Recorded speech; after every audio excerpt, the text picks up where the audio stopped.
Your last words may have been written before you were born. When Miriam Calder arrived in Ashvale, the first thing she noticed was the church wasn't where it should be. She blinked at the rusted mailbox, 93 Chapel Lane, then back at the Gothic structure before her. It towered over the skeletal pines, not the whitewashed Methodist church the town was known for, but something else entirely blackened stone, leering gargoyles, and stained glass that shimmered with no sun. And yet, the locals walked past as if it had always been there. Miriam, a linguist and folklore researcher from Miskatonic University, had come to Ashvale chasing an obscure reference in an 18th century journal. Let it be known, the language of gods was once spoken in the orchard behind the Ashvale Church, and teeth were its letters.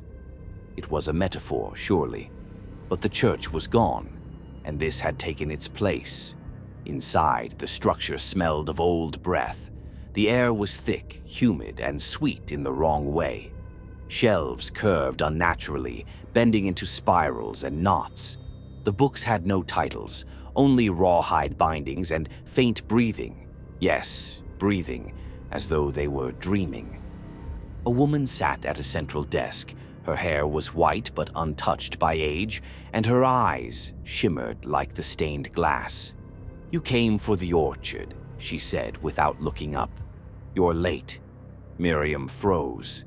I didn't make an appointment." "No one does." The woman stood and beckoned. Miriam followed her through the twisting stacks.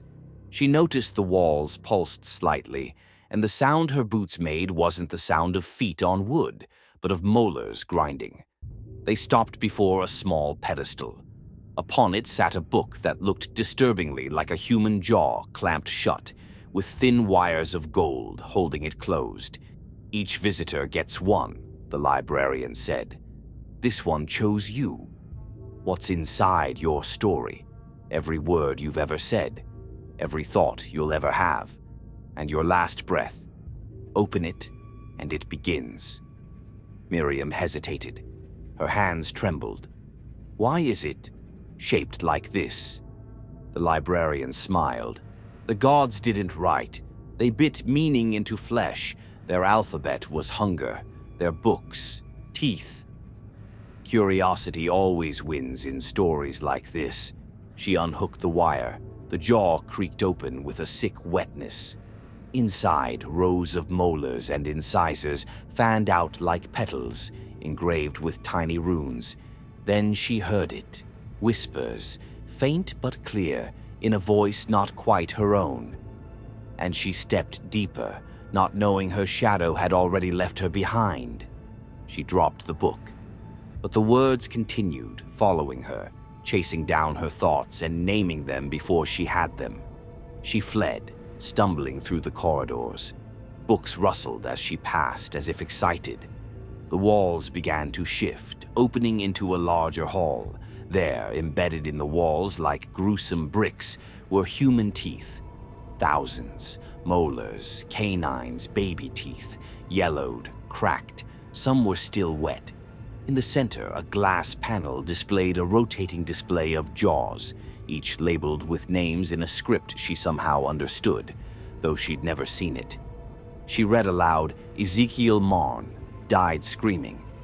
Clara Wu, read too deeply. Miriam Calder, unfinished."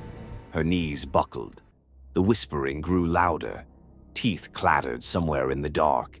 And then she understood. The library didn't store books. It stored people.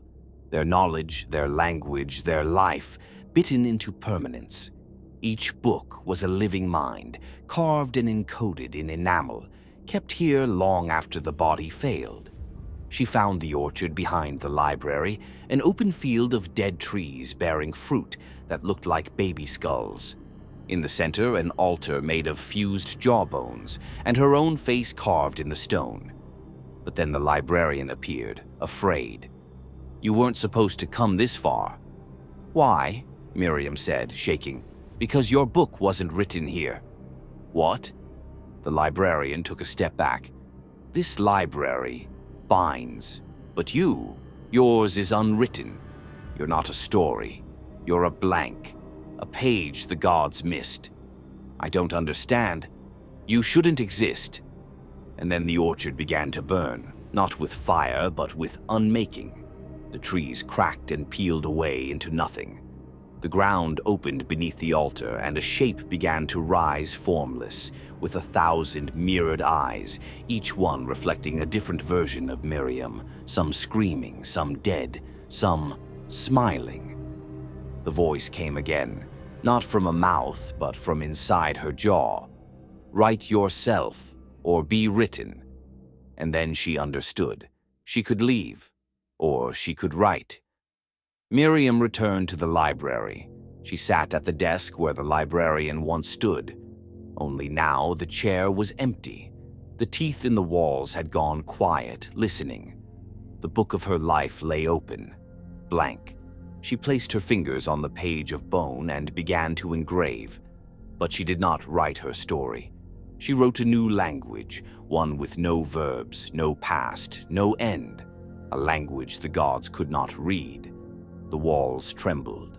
Books began to rot. The teeth cracked and bled ink. Outside, the orchard bloomed again, but the fruit bore no faces.